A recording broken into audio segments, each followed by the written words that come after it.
Good morning students. हमने previous video में हमने पढ़ा था द पार्ट ऑफ स्पीच। अब हम इस वीडियो में पढ़ेंगे the pronoun. What is the pronoun? First of all we learn about pronoun. A word is used in the place of noun is called pronoun. जो शब्द नाउन के स्थान पर प्रयोग किए जाते हैं उन्हें प्रोनाउन कहते हैं, जैसे he, she, me, it etcetera. यहाँ एग्जाम्पल देख लीजिए। Ritu is a girl, she is singing. यहाँ पर शी क्या है? ऋतु क्योंकि गर्ल है, लड़की है, इसीलिए उसके लिए क्या प्रयोग करेंगे हम? शी। ये कहलाएगा प्रोनाउन। नीचे आ जाइए, नीचे देखते हैं अब the kinds of pronoun.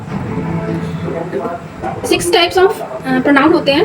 First of all personal pronoun, demonstrative pronoun, interrogative pronoun, relative pronoun, reflexive pronoun, एम्फैटिक pronoun.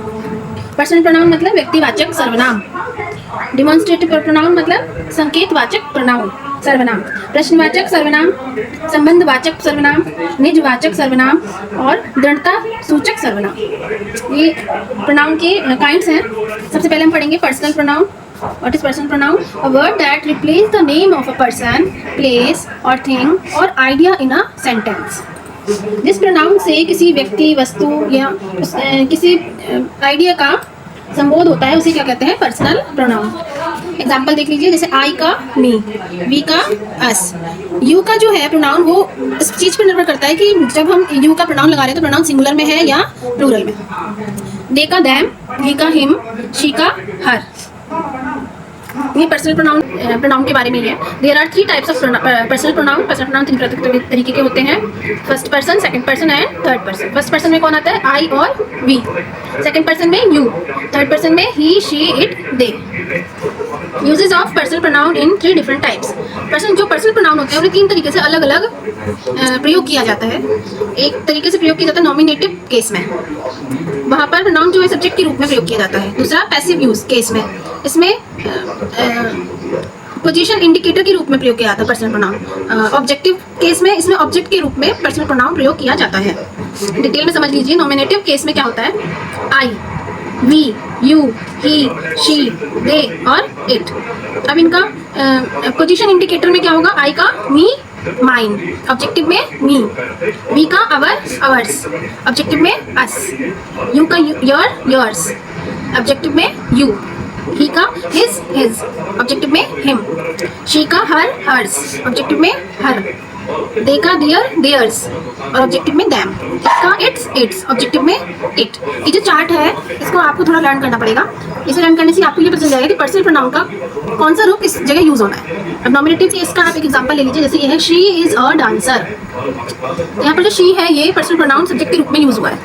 Second example passive case में देख लीजिए, कविता गेव मी अ पेन। मी को अंडरलाइन किया गया है, यानी कि यहाँ जो मी है वो पोजीशन इंडिकेटर के रूप में यूज हुआ है। थर्ड एग्जाम्पल है she shirt, the shirt is mine. तो यहाँ पर जो माइन है ऑब्जेक्टिव के रूप में यूज हुआ है, इसीलिए अंडरलाइन किया गया है। अब यहाँ पे एक स्पेशल नोट मैंने आप लोगों के लिए बनाया है। इसमें mine, ours, yours, hers, theirs ये हमेशा पर्सनल प्रोनाउन जब हम यूज करते हैं तो सेंटेंस में वर्ब के बाद प्रयोग होंगे। सेकेंड है माई, अवर, योर्स, हर, डियर। जब हम इनका प्रयोग करेंगे तो नाउन के बाद हमेशा। और इट्स, ये हिज और इट्स जो है वो एडजेक्टिव और प्रोनाउन दोनों के रूपों में यूज होगा। तो बच्चों यहाँ पर पर्सनल प्रोनाउन मैंने आपको डिटेल में समझा दिया है। अगर कोई भी आपको डाउट लगता है तो आप मुझे कमेंट्स कर सकते हैं। अब हम सेकंड उस पर जाएंगे। सेकंड प्रोनाउन है हमारा डिमॉन्स्ट्रेटिव। ये सेकंड प्रोनाउन है बच्चों डिमॉन्स्ट्रेटिव प्रोनाउन, संकेतवाचक सर्वनाम। इसकी डेफिनेशन देख लीजिए। A word that replace a noun and points to a specific person, place और थिंग। प्रोनाउन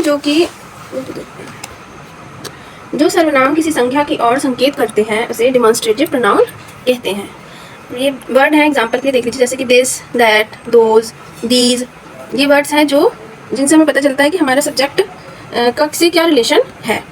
दिस, यहाँ देख लीजिए, जैसे कि दिस ये पर्सन है, अगर इसके पास कोई चीज़ है तो उसे हम दिस कहेंगे, और अगर वही चीज़ दूर है तो दैट। एक से अधिक चीज़ें अगर पर्सन के पास है तो दीज, और वही चीज़ें अगर दूर है तो उन्हें क्या कहेंगे हम? दोज। ये इन वर्ड्स से हमें डिमॉन्स्ट्रेटिव प्रोनाउन के बारे में पता चलता है। अब एग्जांपल जैसे कि this is my cat, that is your phone, these are girls, those are birds. ये क्या है सब? Demonstrative pronoun. थर्ड प्रोनाउन है हमारा इंटेरोगेटिव प्रोनाउन। इंटेरोगेटिव वर्ड से सभी को पता होता है कि इंटेरोगेटिव वर्ड का मतलब होता है प्रश्नवाचक।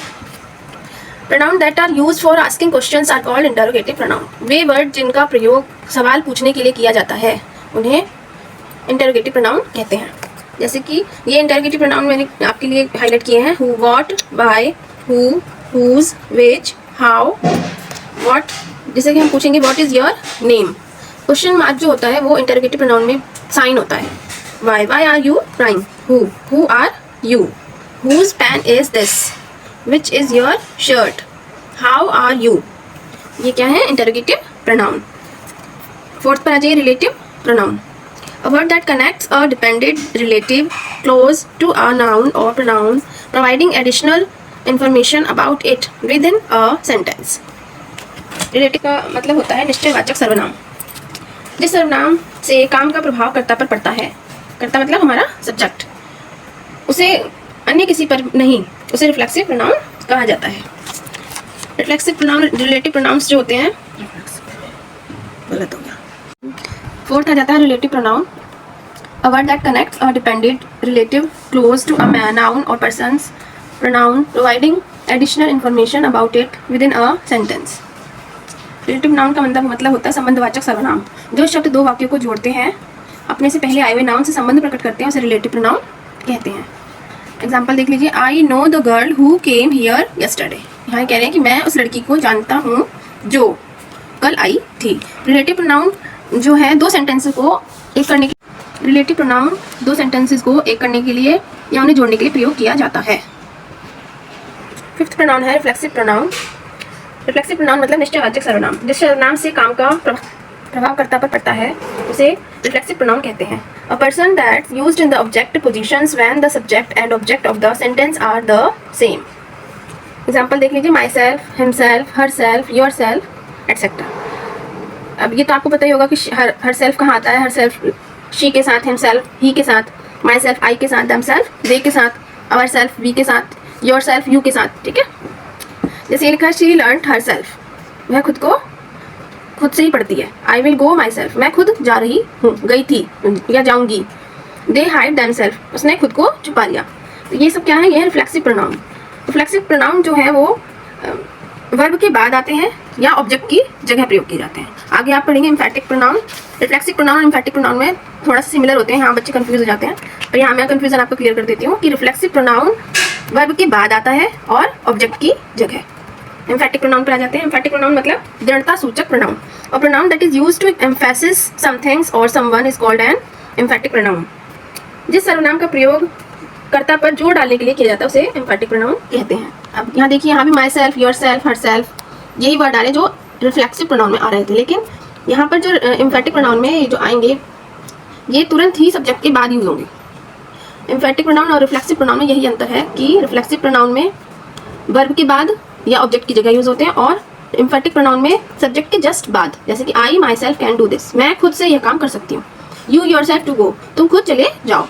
She herself will examine the papers, उसने अपने पेपर्स खुद ही एग्जाम किए। यहाँ पर बच्चों आप समझ गए होंगे कि रिफ्लेक्सिव प्रोनाउन और एम्फैटिक प्रोनाउन में क्या अंतर है। और ये इसका रिफ्लेक्सिव प्रोनाउन और एम्फैटिक प्रोनाउन का मैंने चार्ट भी बनाया हुआ है जिसमें डिफरेंस है दोनों में, वो मेरी शॉर्ट्स में या नेक्स्ट वीडियो में आपको मिल जाएगा। अब यहाँ पर हमारे प्रोनाउन खत्म हो रहे हैं। नेक्स्ट डे हम नया चैप्टर पढ़ेंगे।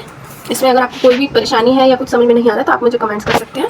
और प्लीज़ वीडियो को लाइक कर दें, सब्सक्राइब कर दें।